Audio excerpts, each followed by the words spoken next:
Well, hello. How's everybody doing today? I'm at the beach, in case you couldn't tell. You better tune in. It's Follow-Up Friday. So last evening I was showing houses in snow, and today I decided to go to the beach. Got the vitamin D going. In all seriously, thanks for tuning back in. I hope everybody caught my amazing business on Tuesday. I was at Grass Island Naturals. It's a sauna, an infrared sauna, which gave me the idea to go to the beach. So if you didn't check out my video Tuesday, go back and check me out there. It was a wonderful experience. There's all these health benefits to doing the infrared sauna, and at Grass Island Natural, there's Jill, the owner there, has a ton of different products that she can offer you for different parts of your life to help you feel pure, natural, healthy, energetic. So go check her out. But today, we're Follow-Up Friday, so why am I at the beach? Well, vacation's wonderful, right? It's kind of like buying a home. It's great once you're there. But to be prepared, there's a lot of things you need. So today's Follow-Up Friday is what do you need before you start looking for a home? It's going to be kind of the rolling theme is different processes that you'll go through when you're buying or selling a home. So today I thought I would bring to you, before you even contact me, there are some steps you need to take to get ready to look into buying a home. And at some point you'll meet with me and we'll talk about those, but I'll go ahead and give you your homework to get ahead of the game. Of course, I have my gold flip-flops, in case you didn't notice. So let's get started. The first thing you need to do is, let's find it. Get your chairs out, right? Sitting ready. How about a budget? A lot of people think when they're buying a home, they'll pick a number, they say that sounds affordable, but what is your budget? What are your actual outgoings and incoming of your finances? Do you know that? Do you know how much you can afford? There's a difference between what the bank will approve you for and what you can actually afford in most cases, or what you think you can afford and then what the bank will approve you for. So know your budget. Know exactly how much you think you should spend on the home. There are different calculators out there to tell you, I think it's like a third of your annual income would be enough for a budget and how to work that out, or how much you would spend as a third of your income on a house. But look into that, write out the numbers, what you're making and what you're comfortable with. Then of course, decide the home, all the utilities, the maintenance, etc. That's the best place I think to start when someone's looking at a home is what can I even afford? So start with your budget, your chairs, and hopefully you guys can stay in the screen here of everything I'm pulling out. But then beyond your budget, what does that mean? So now you have a number in your head, but what is the bank going to tell you? So unless you have the cash to put on a home, which is possible, you might have enough cash to buy the home, you need to get a pre-approval. So when I say what you can afford and what the bank may approve you for, or what you think you can afford and what the bank may approve you for, are two different things. So when you go to the bank, they're going to ask for different things, W-2s, pay stubs, your social security number, all those fun elements to give you an idea of how much the bank will actually loan you to buy a home. So we'll use very easy numbers. You know, let's say it's $200,000 that you think you can afford in a home, but the bank's only going to approve you for $150,000. Well, then there's a big discrepancy there. You know, you need to come up with $50,000 cash, or you need to reduce some things and move things around to get the pre-approval that you need. And in the other terms, you might say, you know what, I'm comfortable with a monthly payment of $150,000 for a house. And then you go to the bank and they say, oh no, you can, we'll approve you for $250,000. Well, that's great, but if you don't feel comfortable with that, even though they're allowing you that amount, it's probably not the best idea to go ahead and go for a home that expensive. If you financially don't think you can handle that, we have to be reasonable. So with the pre-approval, something that's going to come up, put that back on my beach ball. We're going to make pre-approvals fun, have a beach ball at the beach. And my cooler over here is the credit score. So one thing that's going to come up when they're pulling to get your pre-approval is they're going to pull your credit. So what's something you can do before you even start looking at homes, looking to talk to an agent, is check on that credit score. Your credit score can determine the type of loan that you can be approved for, the amount of money may be down, the interest rate that will be allotted to you based off of that credit score. That's something to do, annually for yourself anyhow. Make sure there's not something that you've missed or someone stole your credit, or who knows. Maybe an old bill from two apartments ago or something that you're being charged a utility. So it's always good to keep up on that, but especially when you're buying a home, some people are shocked. Their credit scores are pulled, and all of a sudden there was this random bill that was never paid. And so now their interest rate's shooting up. Or they have to wait a few months to get that credit score down to be able to get the approval that they need or that they really deserve just because of a little mishaps. Pay that credit down, because something that comes up when buying a home is your debt to income ratio. So the amount of money that you're allotted in a credit might be used all the way up to the very end. So if you want to pay down that debt, your credit cards, your loans, any type of car, student loans, a lot of those heavy burdens, but they can all affect your credit score. And there's also the case, maybe you don't have any credit. Maybe this is your first home, you're right out of college, or you just haven't even had to think about it. You need to open up maybe some type of credit, whether it be a car loan or a credit card. I mean, talk to a financial advisor. That by no means is myself. I just sell you the home. But if you don't have any credit, that can hurt you as well. So getting those ducks in a row, there's a ton of resources out there, but your credit score is important to get that pre-approval to match up with your budget. Credit score goes on the cooler. That's the important one. Now, we have an idea of how much we can afford. We have an idea of what the bank will give us. We are able to figure out the best type of loan for our home that we're looking for because of our credit score. So how do we start looking for a home? Well, there are still things that we can narrow down. So I'm going to say we're here at the beach. I have my water because I'm going to stay hydrated. But location, we're going to put that right on top of my water. It was on my cooler here. And I'm going to pull out different things to tell you about the location. So when you're trying to budget, maybe you know exactly where you want to buy a home. Maybe you're renting down the street. Maybe you have a home there you want to sell. You just want a bigger home, so you want to move a few homes down.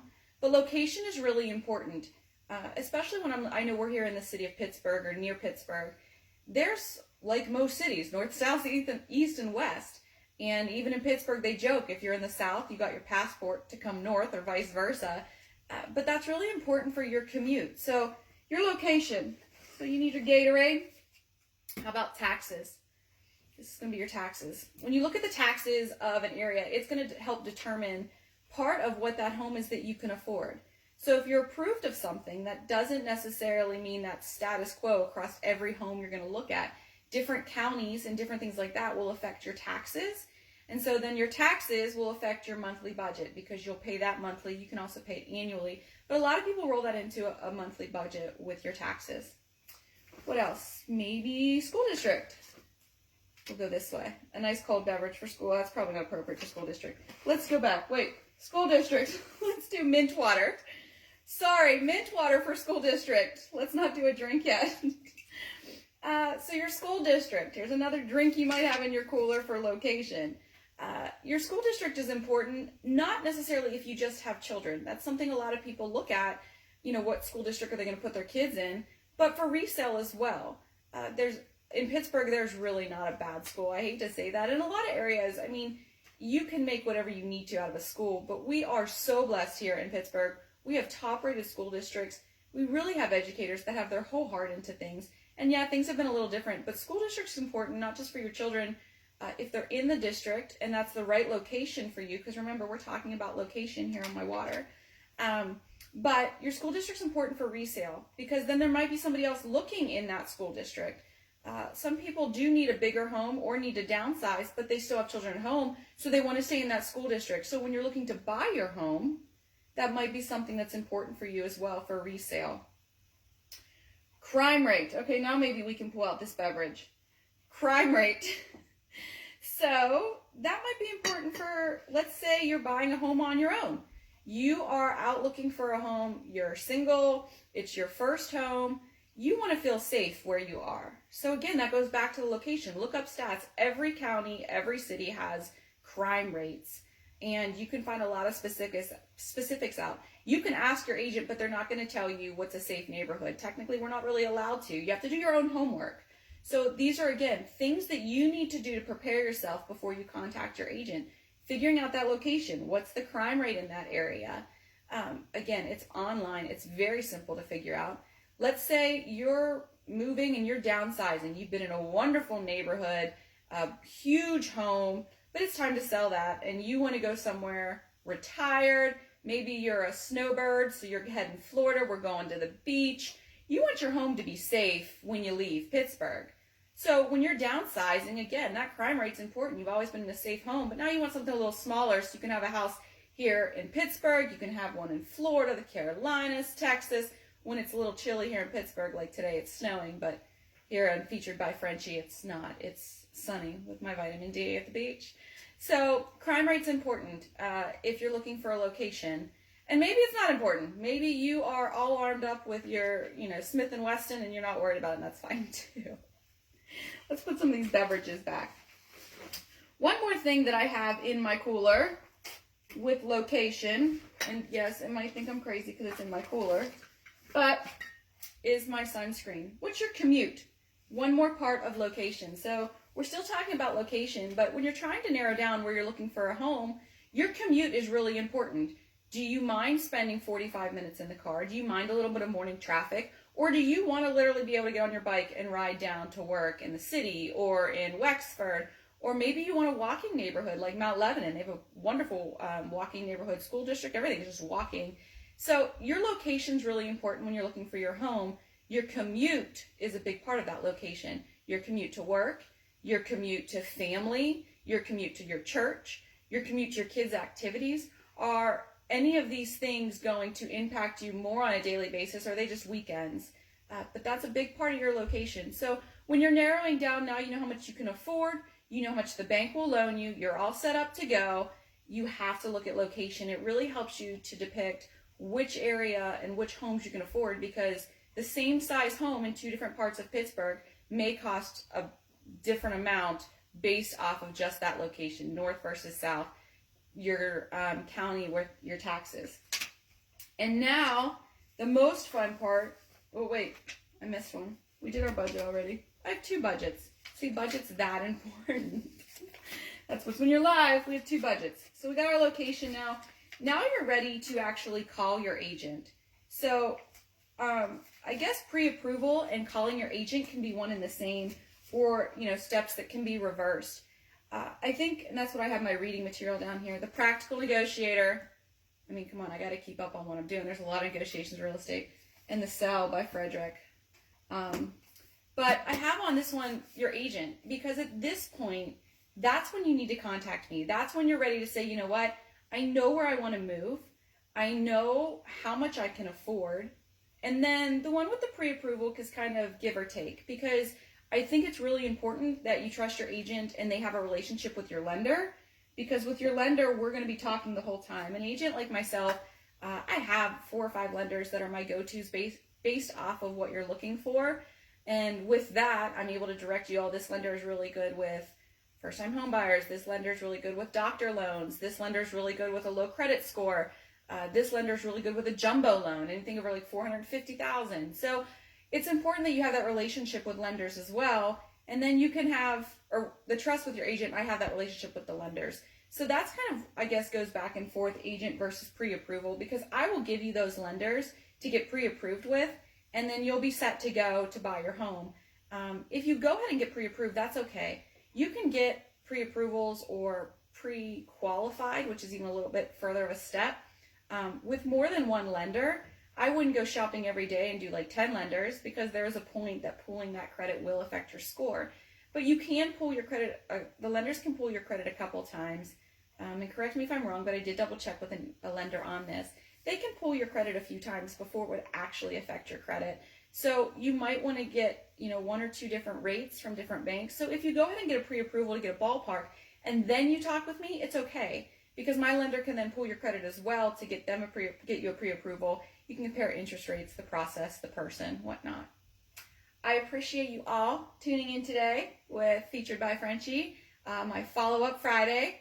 I am ready to sit here at the beach, and I do think I need some vitamin D, so I might sit here for a while. Again, go back on Tuesday, check out Grass Island Naturals. I might hit that up today. Miss Jill saved me a spot in the sauna. Sometimes we just need that relaxation, and I might sit down here and dream roll. Did you see my umbrellas? Aren't those fun? I made that wreath last year. I didn't have a big umbrella. I mean, we got to be reasonable. I will stay hydrated with this beverage. If you have any questions and you're ready to go to the beach, call me. But if you're ready to buy a home, take a minute to look at some of the steps that we talked about today. It'll help you moving forward. And I hope you all have a blessed day. I love what I do. I know you will too. Don't forget to check out next Tuesday. We have another amazing business coming up. Mwah. Have a fabulous weekend. Oh, shout out to my son if you're still on there and you see my son Jonathan. Today is his birthday. My baby boy is 8 years old. I am so blessed. I am so proud of him. So my follow-up Friday today, March 5th, 8 years ago. Holy moly. Thank goodness I'm 28 forever, because he'll keep getting older. Eventually he'll catch up. Happy birthday, little buddy. I love you. And give him a shout out if you see it. You probably also have my lizard cookies. Who makes one's lizard cookies for their birthday? I love what I do. You will too. Have a blessed weekend, you guys. Thanks.